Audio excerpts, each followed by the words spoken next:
नमस्कार, बहुत स्वागत है आपका जोहार झारखंड के इस बुलेटिन में। आपके साथ मैं हूं सोनाली सिंह। धनबाद में कोयला उत्पादन के लिए किए जा रहे हैवी ब्लास्टिंग से लोगों की जान इस वक्त खतरे में है। बीसीसीएल ब्लॉक 2 परियोजना से ठीक सटे केशरगढ़, सिरपोकी, सदराईडी सहित कई गांव हैं जहां पर लोग खौफ के साए में जीने को मजबूर हैं। वहीं कोयला उत्खनन के लिए जो हैवी ब्लास्टिंग की जाती है उसकी रेंज इतनी अधिक होती है कि बड़े पत्थर उड़ते हुए घरों की छतों को तोड़ देते हैं। केशरगढ़ में ऐसी ही ब्लास्टिंग में एक बुजुर्ग महिला की जान बाल बाल बची। इससे नाराज लोगों ने बीसीसीएल के ट्रांसपोर्टिंग को रोककर अपना विरोध जाहिर किया है। साथ ही हैवी ब्लास्टिंग पर रोक लगाने और लोगों के पुनर्वास की मांग की है। मौके पर पहुंचे बीसीसीएल अधिकारियों ने वरीय अधिकारियों से बात कर समस्या के समाधान का भरोसा दिया है। किलो के पत्थर ऊपर से गिर गया। कहाँ से गिरता है पत्थर? आवाज से। तो यहाँ बगल में क्या बीसीसीएल का माइंस है? हाँ। तो ये हमेशा होता है? हाँ। जिस समय पत्थर गिरा उस समय आप कहाँ थे? सोए हुए थे? हाँ। हम लोग यहाँ आक्रोश व्यक्त करने के लिए, विरोध व्यक्त करने के लिए यहाँ पर प्रबंधन का जो ट्रांसपोर्टिंग का कार्य हम लोग बाधित किए हैं कि जब तक हमारा समुचित पुनर्वास नहीं किया जाता है और हमारे जान माल की सुरक्षा का जो गारंटी नहीं दिया जाता है तब तक हम प्रबंधन का यहाँ पर कार्य नहीं होने देंगे, ठप कर रखेंगे। इससे पता चलता है कि प्रबंधन जो है अड़ियल रवैया है। हमारी जमीन पर काम करेगी, हमारी जमीन से कोयला निकालेगी, उत्पादन करेगी, अपना मुनाफा कमाएंगी, लेकिन प्रबंधनों का जो रैयत का जो है उसके जान की कीमत कोई नहीं है। इस विषय में जो है कि वार्ता जो भी होगी और क्या इसमें टेक्निकल टर्म है वो माइनिंग के जो हमारे सक्षम अधिकारी हैं वो आपको विशेष जानकारी इसमें देंगे। और बड़ी खबर आपको पाकुड़ से बताते चले, जहां पर हिरणपुर थाना क्षेत्र के तोहाई में एक टेम्पो में अचानक आग लगने से चालक की जलकर दर्दनाक मौत हो गई है। मृतक का नाम प्रीतम साहा था, जिसने रोज की तरह उठकर टेम्पो में पेट्रोल भरा और पूजा करने के लिए अगरबत्ती जलाई, लेकिन अगरबत्ती जलते ही अचानक टेम्पो में आग लग गई, जिसमें उसकी मौत हो गई। पुलिस घटनास्थल पर पहुंचकर मामले की छानबीन में जुट गई है। तो पेट्रोल भरने के बाद जब अगरबत्ती जलाई गई तो उस दौरान देखिए, आपको तस्वीरें भी लगातार दिखा रहे हैं, टेम्पो चालक की जलकर दर्दनाक मौत हो गई यहां पर। हालांकि पुलिस फिलहाल मौके पर पहुंच गई है और इस पूरे मामले की छानबीन में जुटी हुई है। ग्राम तोड़ाई में एक आदमी टेम्पो के साथ जलकर मर गया है, जिसको मैं अपने दल बल के साथ पहुंचा और घटनास्थल पर उसका जाकर देखा तो जला हुआ अवस्था में टेम्पो के साथ पाया। तत्पश्चात बड़ा बाबू के आदेशानुसार उसको पोस्टमार्टम हेतु उसके परिजन के साथ सदर अस्पताल सोनाजुड़ी पाकुड़। और खबर आपको हजारीबाग से बताते चले, जहां पर बाइक चोरी की घटना थमने का नाम नहीं ले रही है। हजारीबाग में लोहसिंगना थाना क्षेत्र के पगमेल स्थित होटल ताज बैंक्वेट हॉल के पास एक कर्मचारी ने अपनी बाइक खड़ी की थी। वहां पहुंचे अज्ञात चोरों ने बाइक की सरेआम चोरी कर ली। हालांकि पूरी घटना होटल में लगे सीसीटीवी कैमरे में कैद हो गई है। आप साफ तौर पर देखिए 2 चोर किस तरीके से बाइक की चोरी कर रहे हैं। पुलिस बाइक चोरों की तलाश में इस वक्त जुटी हुई है और इसी फुटेज के आधार पर चोरों की तलाश तेज कर दी गई है।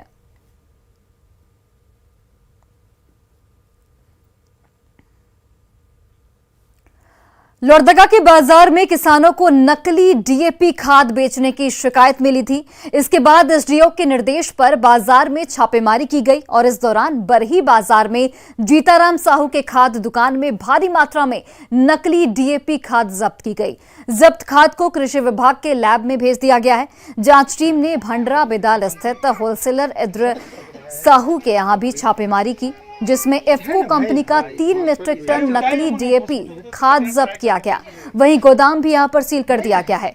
एसडीओ ने जिला कृषि पदाधिकारी को 48 घंटे के भीतर रिपोर्ट मांगी है। यहां कंकड़ पत्थर को लेकर रंग कर डीएपी खाद के नाम पर बेचा जा रहा था, जिसकी शिकायत किसानों ने की थी।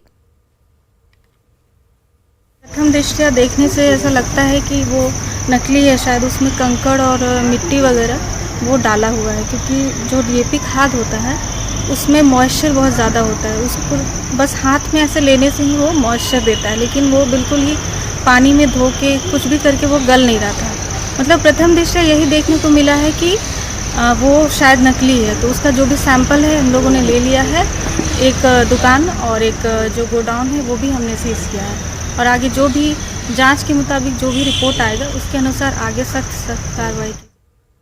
धनबाद की कुमारधुबी बगान धौड़ा में एक अज्ञात शव मिलने से सनसनी फैल गई। मिडिल स्कूल के समीप बंद पड़े KMCL कारखाना की दीवार से सटे झाड़ी से ये शव बरामद किया गया। शव शत विशत अवस्था में था।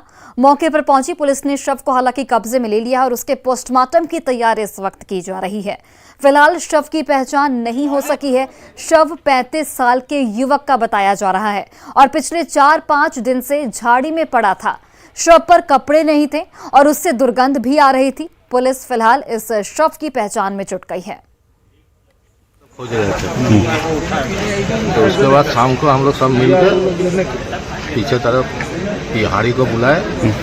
हाड़ी लोग बोला जो गाय फेंक दिया। फिर सेकंड टाइम में जाकर बोलता आ दो। और भारतीय सेना के कब्जे वाली जमीन की खरीद बिक्री मामले में ईडी ने व्यवसायी विष्णु अग्रवाल को समन जारी किया है। कारोबारी को आज पूछताछ के लिए रांची के एयरपोर्ट रोड स्थित क्षेत्रीय कार्यालय में बुलाया गया है। इस मामले में शुक्रवार को हुई छापेमारी में ईडी को कुछ ऐसे जमीन से संबंधित कागजात मिले थे जो इस बात का सबूत दे रहे हैं कि केवल बरियातू में ही सेना की जमीन पर कब्जे की कोशिश नहीं की गई है, बल्कि रांची की कुछ और भी जमीन इसमें शामिल है जिसकी गलत तरीके से खरीद बिक्री की गई है। पूरे मामले की गंभीरता से जांच की गई जिसमें कई अहम सुराग और दस्तावेज हाथ लगे हैं।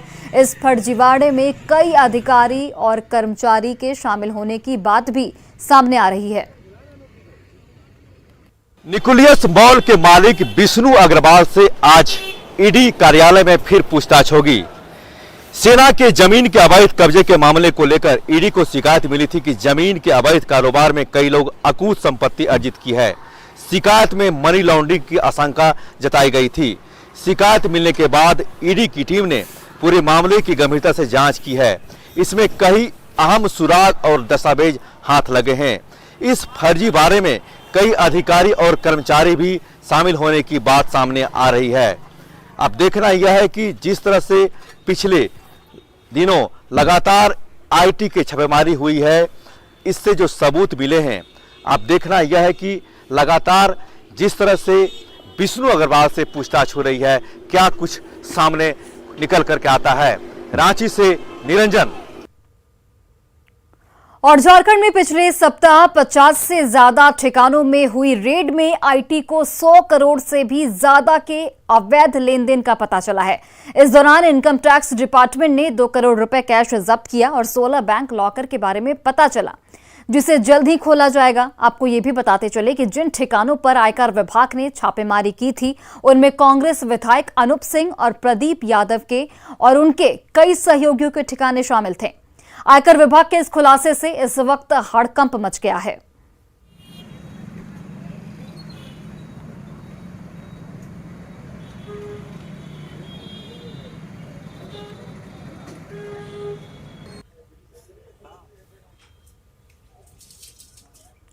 आपकी योजना आपकी सरकार आपके द्वार कार्यक्रम का आज पाकुड़ में आयोजन किया जा रहा है। कार्यक्रम में मुख्यमंत्री हेमंत सोरेन शामिल होंगे। पाकुड़ जिला मुख्यालय के कृषि उत्पादन बाजार समिति प्रांगण में समारोह का आयोजन किया जा रहा है।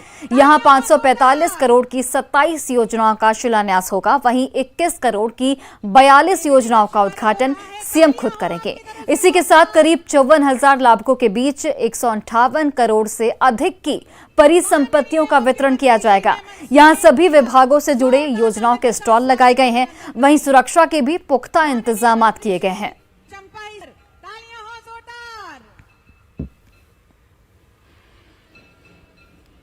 ये विधिवत शुभारंभ हो रहा है। और वही देखिए, सीएम हेमंत सोरेन आज दुमका में मसलिया रानीश्वर मेगा लिफ्ट सिंचाई परियोजना का शिलान्यास करेंगे। ये कार्यक्रम रानीश्वर प्रखंड के बांसकुली पंचायत के मुरगुनी में संपन्न होगा। सिंचाई विभाग की ये महत्वाकांक्षी परियोजना है। इसके तहत रानीश्वर और मसलिया प्रखंड के 23,672 हेक्टेयर भूभाग को पंपिंग सिस्टम से सिंचाई सुविधा उपलब्ध कराई जाएगी। इस परियोजना पर 1,313 करोड़ की लागत आएगी, जिसे 3 साल में पूरा किया जाएगा। इसे पूरा करने की जिम्मेदारी टेंडर के माध्यम से लार्सन एंड टुब्रो कंपनी को सौंपी गई है। इस परियोजना के धरातल पर उतरने से इस इलाके में खाद्यान्न और सब्जी की भरपूर खेती हो सकेगी।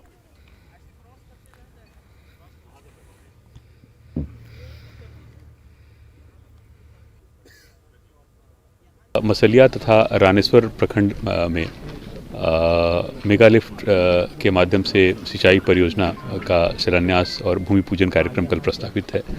इसमें माननीय मुख्यमंत्री महोदय सम्मिलित होंगे और इससे विशेष करके मसलिया और रानेश्वर प्रखंड के जो पंचायत जहां पर कि इसका पानी पहुंचेगा वहां के किसानों को बहुत फ़ायदा होगा और उन्हें सिंचाई के लिए एक परमानेंट स्रोत मिल सकेगा।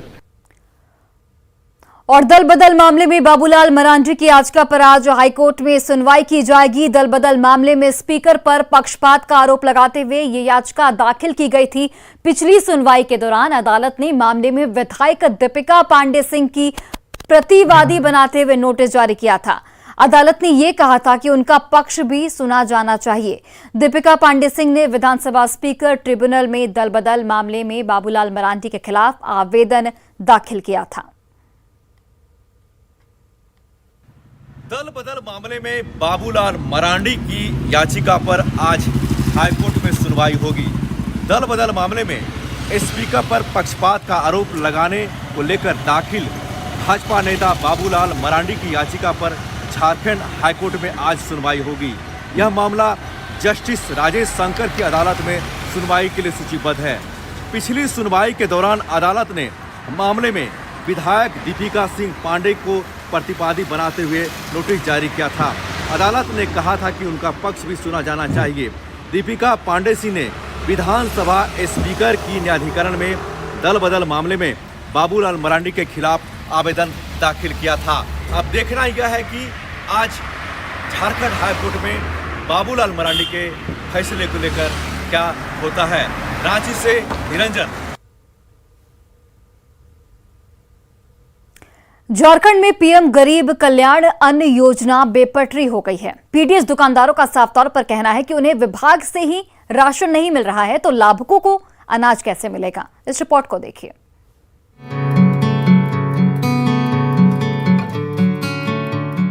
झारखंड के गरीब परिवारों के लोग पिछले 4 महीने से जैसे तैसे अपना पेट पाल रहे हैं। केंद्र सरकार ने इनके लिए प्रधानमंत्री गरीब कल्याण अन्न योजना की शुरुआत की, पर वो अनाज इनकी रसोई तक नहीं पहुंच पा रहा। जहां से वो लोग राशन लाते हैं वहां से फ्री वाला नहीं आया है बोलती है हम लोग के डीलर, तो आने से दे देंगे बोलते। काम कहाँ से चलेगा भैया? 3 आदमी का 3 ये रहेगा, उसमें बच्चा सब नहीं आएगा। महीना देता है हरा कार्ड में, लाल कार्ड था पहले तो उसको क्या कर दिया, बोलता है कि हरा कार्ड बन गया। तो ठीक है हम लोग हरा कार्ड बनाए, उसमें तो गेहूं नहीं मिलता है, केवल चावल मिलता है। तो हम लोग का चार्ज 20 किलो तो मिलता है, लेकिन 1 महीना मिलता है, 1 महीना नहीं मिलता है। 2 महीने कहाँ पर बोलता है नहीं आया है, हरा कार्ड का नहीं आया है, लाल कार्ड का 2 बार जाते हैं। पीडीएस दुकानदारों का कहना है कि विभाग की तरफ से उन्हें अनाज उपलब्ध नहीं कराया जा रहा है। इसे लेकर आपूर्ति पदाधिकारी से लेकर मंत्री तक से शिकायत की गई, पर कोई सुनवाई नहीं हुई। पीडीएस दुकानदार संघ का आरोप है कि विभाग की तरफ से सिर्फ 40 से 60% तक राशन देकर 100% वितरण का दबाव बनाया जा रहा है। अगर आप हमको माल 40% दे रहे हैं तो हमको 40% बांटने का आदेश भी दीजिए, पेपर में दीजिए, टीवी में दीजिए, लोगों को माध्यम से कार्डधारी तक इस सूचना को पहुंचाया जाए कि 40% माल दिया जा रहा है तो 40% माल दुकानदार कार्डधारी को दे।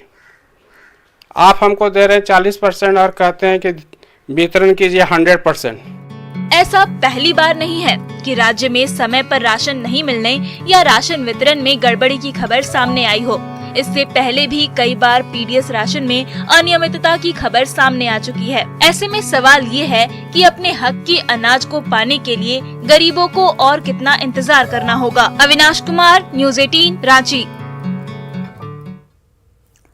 और झारखंड के ग्रामीण इलाके में सोहराय पर्व की धूम है और इस पर्व में आकर्षण का केंद्र बना रहता है मुर्गा की लड़ाई। जब तक इस लड़ाई में किसी एक मुर्गे की मौत नहीं हो जाती है तब तक यह खेल चलता रहता है। मनोरंजन के इस खेल में पैसों की भी बाजी लगती है, जिसमें 1000 से लेकर लाखों रुपए दांव पर लगाए जाते हैं। इस खेल को झारखंड की संस्कृति से जोड़कर देखा जाता है। सोहराय पर्व से शुरू होकर 26 जनवरी तक इस तरह के मुर्गा पाड़ा का आयोजन ग्रामीण इलाकों के विभिन्न गांवों में किया जाता है। इस पर अधिक जानकारी दे रहे हैं हमारे सहयोगी प्रभंजन कुमार। झारखंड के ग्रामीण क्षेत्र में आदिवासियों की परंपरा से जुड़ा हुआ मुर्गा पाड़ा आप देख सकते हैं हमारे पीछे में। यहाँ पर इस ग्रामीण क्षेत्र कुबूर गांव में इस वक्त में मुर्गा पाड़ा का आयोजन किया गया है और यह एक ऐसा खेल है जिसमें हारने वाले को मौत मिलती है। इस मौत का खेल का नज़ारा देखने के लिए गांव से ग्रामीण जो यहाँ पर एकजुट होते हैं और मुर्गे की लड़ाई का ये नज़ारा देखकर आनंद उठाते हैं। आप देख सकते हैं कि 2 मुर्गे की यहाँ लड़ाई होती है। इस मुर्गा को ग्रामीण साल भर वो अपने घर पे से लालन पालन करते हैं, उसकी अच्छी खातिर उसकी की जाती है ताकि वे इस मुर्गा लड़ाई में वे जीत पाए। और इसी आशा को लेकर ग्रामीण साल भर मुर्गे की देखरेख करने के बाद इस तरह के मुर्गे पहाड़ा में वे पहुंचते हैं अपने मुर्गे को लेकर और वे मुर्गे की लड़ाई करते हैं। हम यहाँ पर जो गांव के जो लोग हैं यहाँ पर उनसे भी बात करेंगे कि किस तरह ये जो मुर्गे पहाड़ा का जो आनंद उठाते हैं, लुत्फ उठाते हैं। ये एक ऐसा खेल है जो मौत का खेल है और इसमें हारने वाले को मौत मिलती है। तो किस तरह यह खेल आपका आनंद उठाते हैं, क्या है? ये संस्कृति से जुड़ा हुआ है और ये खेल देखने में बहुत मजा आता है। मुर्गे का लड़ाई ये तो हर साल देखते हैं, हर साल आनंद इसके उठाते हैं, अच्छा लगता है। और भाई लोग का थोड़ा सा जो है भीड़ भड़का भी है, सब एक में मिल के मतलब कि जो है सब लड़ाता है, अच्छा है। क्या कुछ लोग बाजी भी लगाते हैं? हाँ, बाजी बहुत लंबा लंबा बाजी लगता है, ऐसा कोई बात नहीं है। 5-5 हजार 10 हजार का बाजी लगता है, छोटा मोटा बाजी नहीं रहता है। साल भर बढ़िया से लड़ाने के इरादे से रखते हैं तो उसको आलन पालन तो होता ही है। उसके बाद अखाड़ा में लाया जाता है, सेम जोड़ी लगा कर लड़ाया जाता है, आनंद तो आता है। इसमें कुछ बाजी भी लगता है? जोड़ी करने वाला आपस का मुर्गा जो है वो तो होता ही है। और सबसे बड़ी बात है कि इस मुर्गे की लड़ाई को झारखंड की संस्कृति से के रूप में देखा जाता है और ग्रामीण क्षेत्र में इस तरह का आयोजन किया जाता है। प्रभंजन कुमार, न्यूज़ 18 जमशेदपुर। और धनबाद के कतरासगढ़ रेलवे स्टेशन पर आज से रांची इंटरसिटी एक्सप्रेस रुकेगी। राजनीतिक दलों के बीच इसका श्रेय लेने की होड़ मच गई है। जेएमएम ने इसे पार्टी के आंदोलन की जीत करार दिया है, तो वहीं बीजेपी ने इसका श्रेय सांसद चंद्रप्रकाश चौधरी और विधायक ढुल्लू महतो को दिया है। पिछले साल से ही इंटरसिटी ट्रेन का कतरासगढ़ में ठहराव बंद था, पर राजनीतिक दलों के आंदोलन के चलते रेलवे को अपना फैसला वापस लेना पड़ा। यहाँ का लाइफ लाइन ट्रेन है रांची जाने के लिए, वो है आपका इंटरसिटी। उसको शुरू किया जाए जो कल से शुरू होने वाला है। ठीक उसी तरह से और भी कई ट्रेनें जो है रुकती थी, वो भी रुके। इसके लिए और आगे हम लोग पहल करेंगे और हम समझते हैं इसका सकारात्मक पहल होगा और सकारात्मक रिजल्ट भी आएगा। गुमला के सरकारी स्कूलों की बदहाली की पोल एक बार फिर से खुल गई है। रोगाडी के राजकीयकृत कन्या उत्क्रमित मध्य विद्यालय के शिक्षकों को ये भी नहीं पता कि देश के राष्ट्रपति कौन है। यही नहीं, 8वीं की छात्राओं को 8 का पहाड़ा तक नहीं आता। साल 1959 से चल रहे इस स्कूल की इमारत जितनी जर्जर हो गई है, वैसी ही हालत शिक्षा और शिक्षकों की है। एक ही कमरे में एक साथ कई क्लास चलाए जाते हैं। स्कूल में 96 बच्चों का नामांकन है, जिन्हें पढ़ाने के लिए 5 शिक्षक मात्र तैनात हैं, लेकिन इनमें से भी कई टीचर अक्सर गायब रहते हैं। 7 का 7 7 दूना 14 7 या 21 7 का 28 7 का 35 7 का 42 7 का 48 7 का 64। पहाड़ा 8 का बोलिए, नहीं जानते हैं? नहीं। कौन क्लास में पढ़ते हैं? तो 8 क्लास में पढ़ते हैं और 8 का पहाड़ा याद नहीं है। ये कौन हुए देश के राष्ट्रपति कौन है अभी? प्रतिभा पाटिल, श्रीमती प्रतिभा पाटिल। देश के राष्ट्रपति क्या नाम हुआ? श्रीमती प्रतिभा पाटिल। और कार्तिक पूर्णिमा को लेकर सिमडेगा के रामरेखा धाम में मेले का आयोजन किया गया। कल चंद्र ग्रहण समाप्त होने के बाद मंदिर के कपाट खोले गए, जिसके बाद दर्शन पूजन के लिए श्रद्धालुओं की लंबी भीड़ देखी गई। इसी गुफा के द्वार का जायजा लिया है हमारे सहयोगी श्रीराम ने।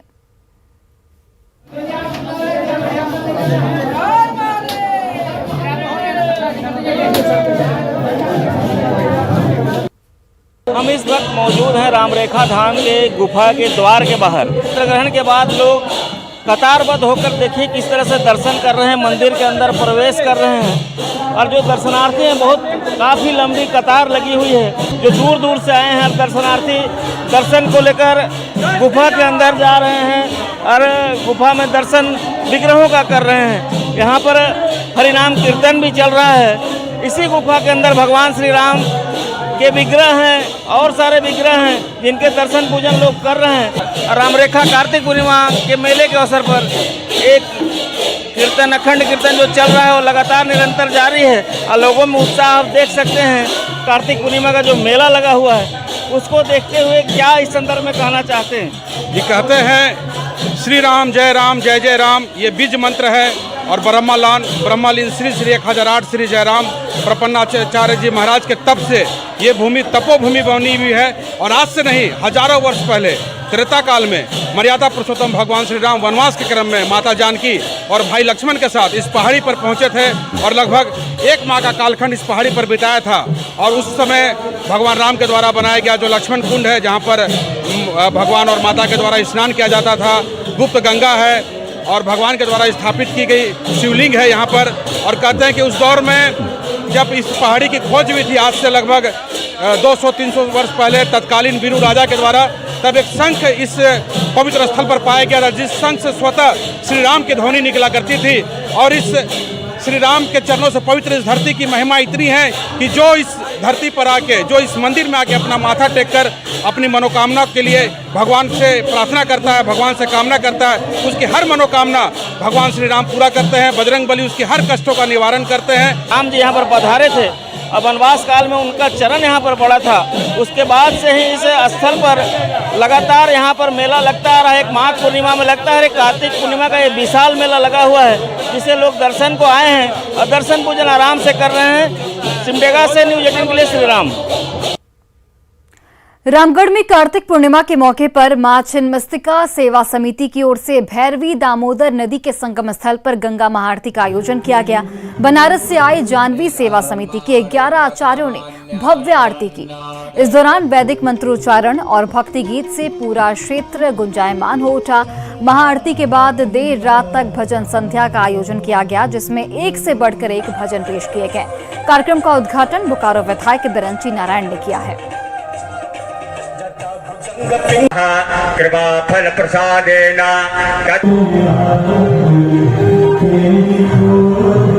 धर्माणे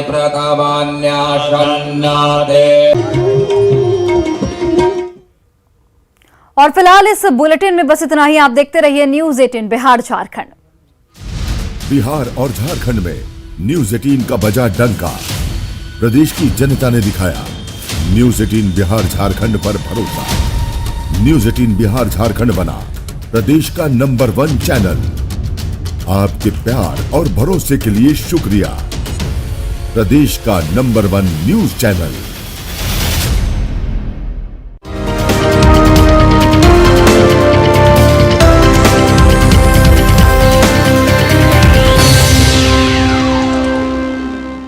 Headlines presented by